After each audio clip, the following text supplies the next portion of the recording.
Hello, good morning po sa inyo lahat at lalo na po kay Ma'am Lisa Araneta Marcos po, no? Kami po ay bumabati sa inyo po ng International Women's Day. Ito po ay namumunuan po ng ating samahan, KSMIP. Ayan po ang ating bumabati ng buong puso. At sana po ay marami pa ho kayong matulungan at ang ating Pangulo, no, sa ating bansa. At alam po namin, no, ano yung tama at ang ginagawa ng ating Pangulo para sa ating bansa.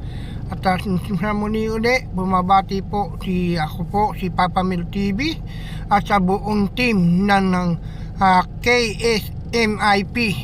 Maraming salamat po sa inyo, Ma'am Lisa Araneta Marcos. Maraming salamat po. Mag-iingat po kayo. God bless you.